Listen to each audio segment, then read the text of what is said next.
আপনাদের স্বাগত জানাই আমি আমার কথা শুনবার জন্য। বাংলাদেশের সবচাইতে পুরনো রাজনৈতিক দল, ক্রিয়াশীল রাজনৈতিক দলটিকে প্রায় নিষিদ্ধ করা হয়েছে। প্রায় নিষিদ্ধ এই কারণে বলছি যে তার অ্যাক্টিভিটিসে নিষিদ্ধ করা হয়েছে, ইভেন সাইবার স্পেসে। অনেকে এই নিষিদ্ধের পক্ষে, অনেকে এর বিপক্ষে। নিশ্চয়ই যারা আওয়ামী লীগ করেন তারা এর বিপক্ষে থাকবেন, কিন্তু এর বাইরেও সমাজে একটা গোষ্ঠী আছেন যারা মনে করেন রাজনীতিকে রাজনীতি দিয়ে মোকাবেলা করা উচিত। সেটা না করে আসলে এইভাবে কোনো একটা রাজনৈতিক দলকে নিষিদ্ধ করা খুব ভালো ফল দেয় না। এবং এই প্রক্রিয়াটা দেখে, এই যে এক্সিকিউটিভ অর্ডারের নিষিদ্ধ করবার প্রক্রিয়া দেখে অনেকেই স্মরণ করতে পারেন জামাতকে যেভাবে নিষিদ্ধ করা হয়েছিল একইভাবে এক্সিকিউটিভ অর্ডার দিয়ে, এবং সেটা কোনো কাজে দেয়নি। মাত্র কয়েকদিনের মধ্যেই সবকিছু ওলট পালট হয়ে যায় এবং জামাত তো পলিটিক্সের একেবারে অন্যতম ক্রিয়াশীল শক্তিতে এখন পরিণত হয়েছে।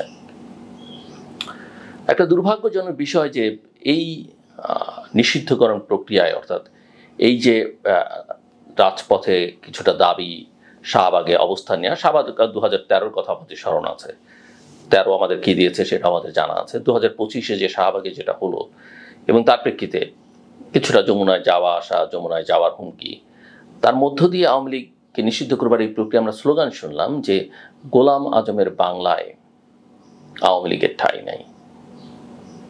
যে গোলাম আজম তার দল 1971 সালে মুক্তিযুদ্ধের বিরোধিতা করেছে, সেই বাংলা এখন তাদের। আর যে দলটি, তার অনেক ত্রুটি আছে, অনেক অন্যায় আছে, বিচ্যুতি আছে, সেই দলটি ঠাঁই হবে না। এটা যদি ওই বৈষম্য বিরোধী ছাত্র আন্দোলন বা কোটা বিরোধী আন্দোলন এবং তার থেকে উদ্ভূত এনসিপির দাবি হয়ে থাকে, তাহলে বলতে হবে এই তরুণদের মুখেই তো আমরা একসময় শুনেছি যে শেখ মুজিবের বাংলায় বৈষম্যের ঠাঁই নাই। এই প্রক্রিয়া চলাকালীন দেখলাম আমরা বিএনপি একটা তারুণ্যের সমাবেশ করলো চট্টগ্রামে। সেখানে বাংলাদেশের অত্যন্ত খ্যাতিমান তারকা ক্রিকেটার তামিম ইকবাল বক্তৃতা করেছেন। সেটা নিয়ে এই আন্দোলনের একজন নেতা, এই আওয়ামী লীগ নিষিদ্ধের দাবির আন্দোলনের একজন নেতা, যিনি অত্যন্ত পরিচিত, তিনি সোশ্যাল মিডিয়াতে একটা পোস্ট দিলেন শেখ হাসিনার সঙ্গে তামিম ইকবালের এবং তার স্ত্রীর একটা ছবি দিয়ে। যে মুহূর্তেই সব কিছু বদলে গেল। অর্থাৎ তামিম শেখ হাসিনা থেকে এখন বিএনপির মঞ্চে। একজন যখন প্রধানমন্ত্রী 15 বছর, তার সঙ্গে কারো দেখা হওয়া, একটা ছবি থাকা। আমার সঙ্গে শেখ হাসিনার অনেকবার দেখা হয়েছে, দুর্ভাগ্য বা সৌভাগ্য যাই বলি না কেন, কোনো ছবি তার সঙ্গে আমার নাই। তার মানে যে এই না যে আমার সঙ্গে তার দেখা হয়নি।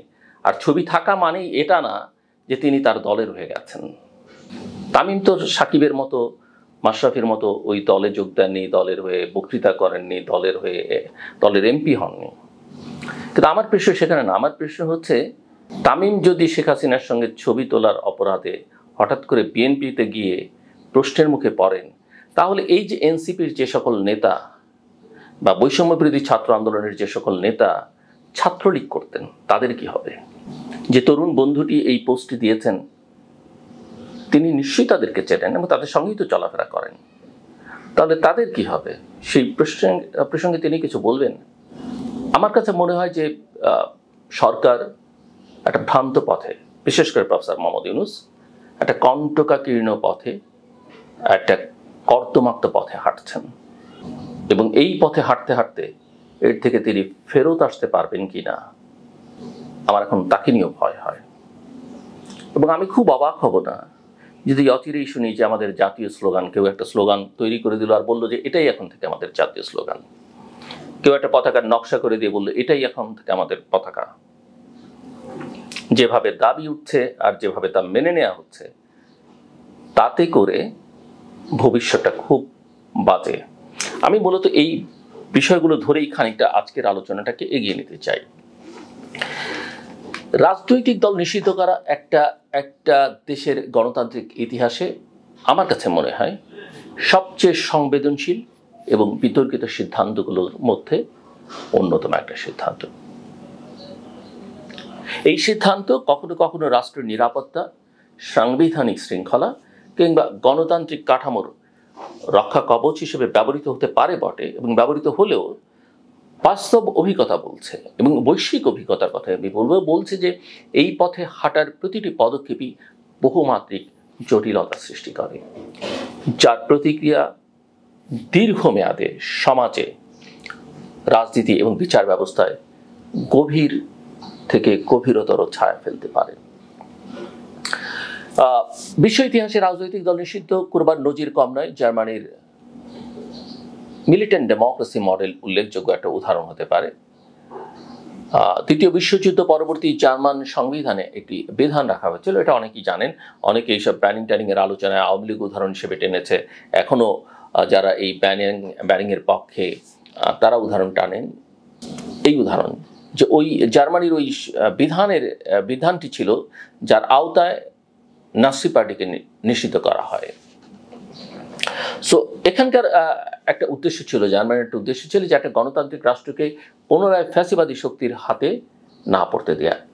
কিন্তু একই দেশে, ওই একই জার্মানিতে পরবর্তী সময়ে এনপিডি, ন্যাশনাল ডেমোক্রেটিক পার্টির মতো উগ্র জাতীয়তাবাদী দল নিষিদ্ধ করবার প্রচেষ্টা আদালতে কিন্তু ব্যর্থ হয়ে যায়। কারণ গণতন্ত্র রক্ষার নামে অতিরিক্ত রাষ্ট্র ক্ষমতা প্রয়োগ এবং রাজনৈতিক মত প্রকাশের স্বাধীনতা খর্ব করা নিয়ে সেখানে দৃঢ় নাগরিক অধিকার বোধ রয়েছে। আপনারা জানেন, আমরা সবাই জানি জার্মানি একটা উন্নত দেশ নানা দিক থেকে। আমরা তুরস্কের অভিজ্ঞতার কথাও আলোচনা করতে পারি। সেই অভিজ্ঞতা কম শিক্ষণীয় নয়। তুরস্ক বহুবার কুর্দি, ইসলামপন্থী বা বাম রাজনৈতিক দল নিষিদ্ধ করেছে। উদাহরণস্বরূপ কুর্দিস্তান ওয়ার্কার্স পার্টি পিকেকে এর রাজনৈতিক শাখাগুলো বারবার নতুন নামে ফিরে এসছে। ইসলামী দল রেফা পার্টিকে নিষিদ্ধ করবার পর তারা ফিরে আসে একেপি নাম নিয়ে, যেটি পরবর্তীতে দেশ শাসন করে 2 দশকেরও বেশি, 20 বছরের বেশি সময় ধরে। একাধিক দলকে নিষিদ্ধ করে যখন সামাজিক বিভাজন কমেনি, তখন এই সিদ্ধান্তের কার্যকারিতা প্রশ্নবিদ্ধ হয়। মিশরের ক্ষেত্রে কি দেখা গেছে? মুসলিম ব্রাদারহুডকে নিষিদ্ধ করবার ফলে দেশ একটা রাজনৈতিক শক্তিকে মূলধারার বাইরে ঠেলে দেয়। এতে সংক্ষিপ্ত সময়ে সেনা শাসনের স্থিতিশীলতা এলেও দীর্ঘমেয়াদে এটি চরমপন্থা, গোপন সংগঠন এবং সহিংস রাজনৈতিক প্রতিক্রিয়ার জন্ম দিয়েছে। দলটিকে নিষিদ্ধ করা হলেও এর সামাজিক ভিত্তি কিন্তু নিশ্চিহ্ন হয়নি, বরং তারা বিকল্প পথে তাদের কার্যক্রম চালিয়ে গেছে। বাংলাদেশে ওই বিতর্ক বহু পুরনো। বাংলাদেশেও সে স্বাধীনতার পর থেকেই ধর্মভিত্তিক রাজনৈতিক দল, বামপন্থী রাজনৈতিক দল নিষিদ্ধ করা হয়েছে। স্বাধীনতার পরেও আমরা বিচারপতি সায়েমের সময়, তিনি যখন রাষ্ট্রপ্রধান ছিলেন, এই প্রবণতা আমরা দেখেছি এবং তার প্রতিক্রিয়া, পার্শ্ব প্রতিক্রিয়াও কিন্তু আমরা দেখেছি এবং সর্বশেষ জামাত উদাহরণ হিসেবেই রয়েছে। এবং আমরা 75 সালে বাকশালের কথা স্মরণ করতে পারি। এক বাকশাল রেখে বাকি সব রাজনৈতিক দলকে নিষিদ্ধ করে দেওয়া হয়েছিল। সো যেটা আমি বলছিলাম যে এই বিতর্ক আমাদের দেশেও পুরনো। স্বাধীনতা পরবর্তী শেখ মুজিবুর রহমানের শাসনে ধর্মভিত্তিক দলসমূহ যেমন জামায়াত ইসলামী, যে কথা আমি বলছিলাম, মুসলিম লীগ, পিডিপি নিষিদ্ধ করা হয়। পরে 75 পরবর্তী সামরিক শাসনে দলগুলোর রাজনীতিতে ফিরে আসবার সুযোগ দেওয়া হয়। জামায়াত ইসলামী পরবর্তীতে রাজনীতিতে সক্রিয় হয়ে ক্ষমতায় জোটেও আসে। তারা প্রথমে ইসলামিক ডেমোক্রেটিক লীগ নাম ধারণ করে, পরে জামাত ইসলামী নামে আবার আসে। কিন্তু 2013 সালে হাইকোর্ট দলটি নিবন্ধন বাতিল করে এবং নিবন্ধন বাতিলের অর্থ হচ্ছে যে তারা নির্বাচন করতে পারে না। 2024 সালে স্বৈর শাসকের বিরুদ্ধে জন অভ্যুত্থান এবং আন্দোলনে জামায়াতের সন্ত্রাসী সম্পৃক্ততার অভিযোগে এক্সিকিউটিভ অর্ডারে শেখ হাসিনা সরকার এই দলটিকে নিষিদ্ধ করে। অথচ এই সিদ্ধান্ত অন্তর্বর্তী সরকার 1 মাসের মধ্যেই প্রত্যাহার করে। ফলে প্রশ্ন ওঠে, দল নিষিদ্ধ করাই কি চূড়ান্ত সমাধান? আন্তর্জাতিক মানবাধিকার সনদ, বিশেষ করে ICCPR, international covenant on civil and political rights, রাজনৈতিক মত প্রকাশ এবং সংগঠনের স্বাধীনতাকে মৌলিক অধিকার হিসেবে স্বীকৃতি দেয়। এর আওতায় কোনো রাজনৈতিক দলকে নিষিদ্ধ করতে হলে তা সংজ্ঞাজনক, প্রমাণিত, আইনি এবং আনুপাতিক হতে হবে। অর্থাৎ শুধু দলটি রাষ্ট্রের জন্য অসমর্থনীয় মনে হওয়া যথেষ্ট নয়, তার বিরুদ্ধে প্রকৃত অপরাধ প্রমাণ এবং বিচার জরুরি। আমরা কি দেখছি? আমরা দল নিয়ে কথা বলছি, কিন্তু এই যে আওয়ামী লীগের নেতা কর্মী যারা এই 15 বছরের নানা অপরাধের সঙ্গে ছিলেন, এই জুলাই হত্যাকাণ্ডের সঙ্গে যারা যুক্ত ছিলেন, তাদের বিচার কিন্তু আমরা এগুতে দেখছি না। 8 মাসেও একটা বিচারকেও আমরা সেই অর্থে দৃঢ়তার সঙ্গে এগুতে দেখলাম না। যাই হোক, যে কথা বলছিলাম, যে বর্তমান বাংলাদেশে আওয়ামী লীগকে নিয়ে এই বিতর্ক সর্বোচ্চ পর্যায়ে পৌঁছেছে। এই দলটির 75 বছরের ইতিহাসে স্বাধীনতার নেতৃত্ব দানকারী শক্তি হলেও গত 15 বছরে দমন, পীড়ন, গুম, খুন, নির্বাচন কারচুপি, দুর্নীতি এবং বিচার বহির্ভূত হত্যার অভিযোগে অভিযুক্ত হয়েছে। 2024 সালের জুলাই এবং অগস্টে, বা জুলাই মাসকে আসলে 36 দিন বলা হয়, ছাত্র জনতার অভ্যুত্থানে শেখ হাসিনা সরকার পতনের পর আওয়ামী লীগের রাজনৈতিক ভবিষ্যৎ চরম অনিশ্চয়তার মধ্যে পড়ে। এরকম একটা প্রেক্ষাপটে জাতীয় নাগরিক পার্টি, এনসিপি এবং ইসলামপন্থী দলগুলো আওয়ামী লীগ নিষিদ্ধের দাবিতে আন্দোলনে নামে। সেই ঐতিহাসিক শাহবাগে, যেখানে গণজাগরণ মঞ্চ 2013 সালে পুরো দেশকে মাতিয়ে তুলেছিল, সেই শাহবাগে গণজামায়াত, প্রধান উপদেষ্টার বাসভবন যমুনা ঘেরাও, আওয়ামী লীগ নিষিদ্ধ না হলে নির্বাচন নয়, এই দাবিগুলোকে কেন্দ্র করে রাজনৈতিক উত্তেজনা এক চরমে ওঠে। ফলে অন্তর্বর্তী সরকার উপদেষ্টা পরিষদের এক বৈঠকে আওয়ামী লীগের কার্যক্রম সন্ত্রাস বিরোধী আইনের আওতায় নিষিদ্ধ করে। একই সাথে আন্তর্জাতিক অপরাধ ট্রাইব্যুনাল আইনে সংশোধনী নিয়ে কোনো রাজনৈতিক দলকেও বিচারের আওতায় আনার বিধান চালু করা হয়। উপদেষ্টা পরিষদ এই বিধান অনুমোদন করেছে ইতিমধ্যেই। কিন্তু এখন প্রশ্ন, দল নিষিদ্ধ করলে কি সেই দলের সমর্থন, আদর্শ বা সাংগঠনিক ক্ষমতা বিলুপ্ত হয়? ইতিহাস বলছে না। জামায়াত বা মুসলিম ব্রাদারহুড নিষিদ্ধ হয়েও থেকে গেছে, বরং তারা নতুন নাম, নতুন প্ল্যাটফর্ম নিয়ে ফিরে এসছে। জামায়াত তো নিজ নামেই এসছে, আগের বার নাম বদলে তারপর আবার পুরনো নামে এসছে। তুরস্কের রেফা পার্টির উত্তরসূরি একেপি যেমন একই উদাহরণ। অতএব আওয়ামী লীগ নিষিদ্ধ হলো তার হাজার হাজার নেতাকর্মী, কোটি ভোটার এবং সাংগঠনিক কাঠামো বিলীন হয়ে যাবে, এমন ভাবাটা অবাস্তব। কেউ কেউ অবশ্য ভাবতে পারেন যে আওয়ামী লীগ নিষিদ্ধ করলে তাদের দল ভারী হবে, এই অসহায় আওয়ামী লীগ নেতাকর্মীরা এই নতুন দল বা পুরনো কম শক্তি সম্পন্ন দলে সব ঢুকে পড়বে গা বাঁচাতে, জীবন বাঁচাতে, এবং তাতে করে তারা আগামী দিনে নির্বাচনী বৈতরণী পার হয়ে যাবেন। আমার কাছে এগুলো আকাশ কুসুম কল্পনা মনে হয়। তাছাড়া একটা বড় রাজনৈতিক দলের নিষিদ্ধকরণ ভবিষ্যতের জন্য এক রাজনৈতিক দৃষ্টান্ত তৈরি করে, যা যে কোনো দলের জন্য হুমকি হতে পারে। আওয়ামী লীগ নিজেই তো তার নজির এই কাজ করে। কাজে আজ আওয়ামী লীগ, কাল বিএনপি বা অন্য কেউ, তখন এটিকে কেউই গণতন্ত্র বলবে না, বরং একে দেখা হবে প্রতিশোধ পরায়ণ রাজনীতির ধারাবাহিকতা হিসেবে। যে কাজ আওয়ামী লীগ করেছে, আজ অন্যরা সেটা করছে। বর্তমান বাস্তবতা কিন্তু আরো জটিল। সাবেক রাষ্ট্রপতি আব্দুল হামিদের দেশ ত্যাগ, নারায়ণগঞ্জ সিটি কর্পোরেশনের মেয়র সেলিনা হায়াত আইভীর গ্রেপ্তার, সাবেক মেয়র, এনসিপির আন্দোলন, বিএনপির কারো কারো ভাষায় দ্বিধান্বিত অবস্থান, সব মিলিয়ে পরিস্থিতি এক অস্থির মোড়ে এসে দাঁড়িয়েছে। তরুণ আন্দোলনের মধ্যে গণ আদালতের ভাষা, রাজনৈতিক দলবদলের বার্তা, রিফর্ম আওয়ামী লীগ গঠনের আশঙ্কা, ছাত্রলীগ, যুবলীগ, স্বেচ্ছাসেবক লীগের ভবিষ্যৎ, এসব প্রশ্ন এখন সামনে এসছে। এই প্রেক্ষাপটে অনেকেই বলছেন নিষেধাজ্ঞার চেয়ে বিচারিক প্রক্রিয়ায় বেশি গ্রহণযোগ্য এবং টেকসই পথ। এই বক্তব্যের পক্ষে সরকার পক্ষের উপদেষ্টারাও কথা বলছেন, অতীতে বলেছেন, এখন বলছেন না বটে। কারণ নির্বাহী আদেশে দল নিষিদ্ধ করলে ভবিষ্যতে প্রজ্ঞাপন বাতিল করে ফের অনুমোদনের একটা সুযোগ থাকে। জামায়াতের ক্ষেত্রেও এরকম হয়েছে এবং অল্প কয়েকদিনের ব্যবধানেই জামাত বাতিলের সেই প্রজ্ঞাপন বাতিল হয়ে গেছে। অন্যদিকে সত্য এবং পুনর্মিলন কমিশন গঠনের কথা উঠেছে, ট্রুথ অ্যান্ড রিকনসিলিয়েশন কমিশন গঠনের কথা উঠেছে। দক্ষিণ আফ্রিকার ট্রুথ অ্যান্ড রিকনসিলিয়েশন কমিশনের মতো একটা কাঠামো তৈরির কথা বলেছেন অনেক উপদেষ্টা এবং বিশ্লেষক, বিশেষ করে আইন উপদেষ্টা আসিফ নজরুল, যাতে জাতি একত্রে অতীতের অন্যায় এবং সহিংসতার সত্যতা স্বীকার করে সামনে এগোতে পারে। এখন প্রশ্ন হচ্ছে, যেমনটা আইন উপদেষ্টা আসিফ নজরুল বলছেন, এবং সমাজচিন্তক হিসেবে পরিচিত ফরহাদ মাজার এই প্রস্তাব সমর্থন করছেন। কিন্তু এখানে একটা প্রশ্ন বলা হচ্ছে, আওয়ামী লীগের সময়কার এই অপরাধের জন্য ট্রুথ অ্যান্ড রিকনসিলিয়েশন কমিশন, তাহলে প্রশ্ন উঠবে 1971 সালের অপরাধের জন্য জামায়াত এবং অন্যান্য যারা আছেন তাদের কি হবে?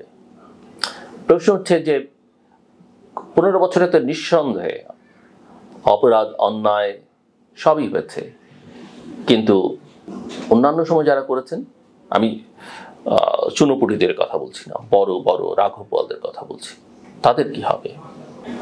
যারা এই ট্রুথ অ্যান্ড রিকনসিলিয়েশন, আমি তার পক্ষে, কিন্তু এটাকে ওই সিগমেন্টেড করা বোধহয় ঠিক হবে না। সো এটাকে আমার মনে হয় একটু আরও বিস্তারিত, আরও ব্রড সার্কেলে দেখাটা ঠিক হবে। গুম প্রতিরোধ এবং প্রতিকার অধ্যাদেশ, যুদ্ধাপরাধীদের বিচার, ছাত্রলীগ নিষিদ্ধ, আওয়ামী লীগের সহযোগী সংগঠনগুলোর ভবিষ্যৎ, স্বরাষ্ট্র উপদেষ্টার বিরুদ্ধে ক্ষোভ, সব কিছু মিলিয়ে বর্তমান পরিস্থিতি অত্যন্ত জটিল এবং সংবেদনশীল। এই মুহূর্তে যদি সিদ্ধান্তগুলো তাড়াহুড়ো করে নেওয়া হয় বা কারো দাবির মুখে, চাপের মুখে নেওয়া হয়, তবে তা ভবিষ্যতের জন্য বিপজ্জনক নজির হতে পারে। রাজনীতি নিষিদ্ধ করবার বদলে জনগণের ভোটে তার প্রকৃত জনপ্রিয়তা মাপাই হোক শ্রেষ্ঠ পন্থা, এবং সেই ভোটটা ভালো ভোট হোক, ইতিহাসের সেরা ভোট অনেকে বলছেন। আপাতত আমাদের জন্য মোটামুটি একটা অবাধ, সুষ্ঠু, গ্রহণযোগ্য, অংশগ্রহণমূলক, শান্তিপূর্ণ, আন্তর্জাতিক মানসম্পন্ন নির্বাচন হলেই হবে। আমরা ইতিহাসের 1 নাম্বার না 2 নাম্বার নির্বাচন করলাম, সেখানে আমাদের যাওয়ার দরকার নেই। দলীয় নিবন্ধন বাতিল হতে পারে, নির্বাচন কমিশনের আওতায় কার্যক্রমে নিষেধাজ্ঞা আসতে পারে, কিন্তু চূড়ান্ত নিষিদ্ধকরণ হতে হলে সেটি আমাদের আদালত নির্ভর বিচারিক প্রক্রিয়ার মধ্য দেওয়া হচ্ছে। তেমনকি নির্বাচন থেকেও একটা বড় দলকে বাইরে রাখার যে প্রক্রিয়া, সেটাও কতটা গ্রহণযোগ্যতা হবে, সেটা ইনক্লুসিভ হবে কিনা, সেই নির্বাচন জাতীয় এবং আন্তর্জাতিকভাবে গ্রহণযোগ্য হবে কিনা, বা সেই নির্বাচন, একপেশী নির্বাচনে যারা বিজয়ী হবেন তারা কেমন ফিল করবেন, এগুলো অত্যন্ত বিবেচ্য বিষয়।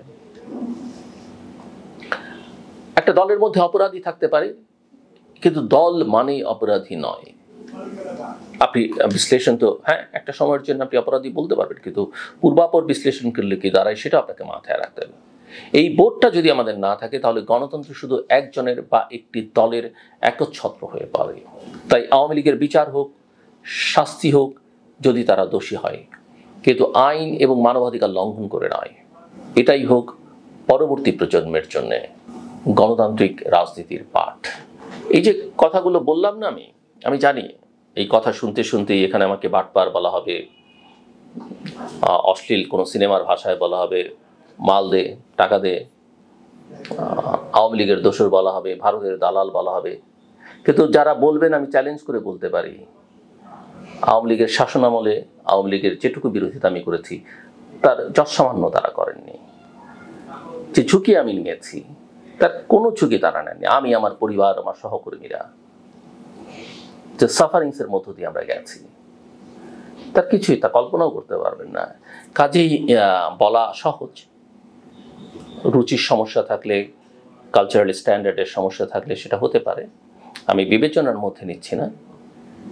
কিন্তু যেসব পরিচয়, অর্থাৎ নতুন দলের পরিচয় যদি বা নতুন দলের সমর্থক হয়ে যদি তারা করেন, তাহলে, কারণ এগুলো তো অন্যরাও দেখে, নতুন দল সম্পর্কে কোনো ভালো ভাবমূর্তি তৈরি হয় না। কোনো ধর্মভিত্তিক রাজনৈতিক দলের সমর্থকরা যদি এটা করেন, তাহলে ওই ধর্মভিত্তিক রাজনৈতিক দল তো বটেই, এই যে ধর্ম নিয়ে যারা বড় বড় বলি ছাড়ে তাদের সম্পর্কে মানুষের কিন্তু নানা সংশয়, সন্দেহ তৈরি হবে। কাজে এই বিষয়গুলোকে একটু গুরুত্বের সঙ্গে বিবেচনা রাখা উচিত। আমি নিজে আওয়ামী লীগ করিনি, আমি নিজে কখনো বিএনপি করিনি। আমি ছাত্রাবস্থায় রাজনীতি করতাম, ছাত্রাবস্থায় আমি রাজনীতি ছেড়েছি। তারপর থেকে কোনো রাজনৈতিক দলের সঙ্গে আমার সংস্রব নেই, এবং আমি ঘোষণা দিয়েছি যে কোনো রাজনৈতিক দলের সঙ্গে আমার ভবিষ্যতেও কোনো সম্পর্ক থাকবে না। আমি কোনো রাজনৈতিক পদ গ্রহণ করব না, আমি কোনো সরকারি দায়িত্ব গ্রহণ করব না, কোনো অবস্থাতে নেই। এমপি, মন্ত্রী এগুলো হবার কোনো স্বপ্ন মানে আমি ঘোষণা দিয়েছি, স্বপ্ন না, আমি এগুলো কখনো হব না। কথা পরিষ্কার, সরকারের সঙ্গে কোনো বাণিজ্য আমার নেই, অতীতেও ছিল না, ভবিষ্যতে থাকবে না। কথা অত্যন্ত পরিষ্কার। বিশ্বাস করা না করা আপনার, কিন্তু দয়া করে বুলিং করবেন না, দয়া করে অশালীন অশ্রাব্য কথাবার্তা বলবেন না। হ্যাঁ, রাজনীতি যার যার ব্যক্তিগত ইচ্ছা বিশ্বাস থাকতে পারে, এমনকি আমি এই কথাও বলেছি যে আমি যতদিন সাংবাদিকতা করবো আমি ভোট দিব না। আমার অনেকেই বলেন ভাই ভোট দেওয়া তো নাগরিক অধিকার, আপনি সেটা কেন করবেন না? আমি বলছি বাংলাদেশে এতটা পলিটিসাইজড মিডিয়া হয়ে গেছে, সে কারণেই আমি এটা করতে চাই না, করবো না। হ্যাঁ, নিরপেক্ষতাকে ভোট দেওয়া যায় না সেটা আমি বলছি না, কিন্তু আমি বাংলাদেশের যে রাজনৈতিক সংস্কৃতি তার প্রতি প্রতিবাদ হিসেবে একথা আমি বলেছি এবং এখনও বলছি। কিন্তু একথাও মাথায় রাখতে হবে যে আমি রাজনীতি করি না বলে আমি কিন্তু আমার চারপাশের অন্য কাউকে রাজনীতি করতে পারি না। আমার বাবা এক রাজনৈতিক দল করতেন, আমি ছাত্রাবস্থায় আরেক রাজনৈতিক দল করতাম। আমার পরিবারের আমার এক্সটেন্ডেড ফ্যামিলির লোকজন এক একজন এক এক দল করেন, কেউ আওয়ামী লীগ করেন, কেউ বিএনপি করেন, কারণ অন্যান্য দলের প্রতি ভালোবাসা থাকতে পারে। এখন মূল কথা হচ্ছে যেটা আমি বলতে চাই, আমাকে আমার কাজ দিয়ে বিচার করবেন। আমার বাবা কোন রাজনৈতিক দল করতেন, আমার ভাই বোনরা, আমার আত্মীয় স্বজনরা, আমার স্ত্রী সন্তান কার কি বিশ্বাস, তার সঙ্গে আমাকে মেলালে চলবে না। আমার কথা পরিষ্কার, আমি দেশের ভালো চাই, আমি পৃথিবীর ভালো চাই, আমি একজন উদার গণতান্ত্রিক মানুষ এবং আমি একজন পেশাদার সাংবাদিক। এটি গবেষণা প্রতিষ্ঠানের সঙ্গে যুক্ত, যেটাও পেশাদারিত্বের সঙ্গে নির্মোহভাবে নিরপেক্ষভাবে আমরা পরিচালনা করবার চেষ্টা করছি, বায়াসলেস হয়ে।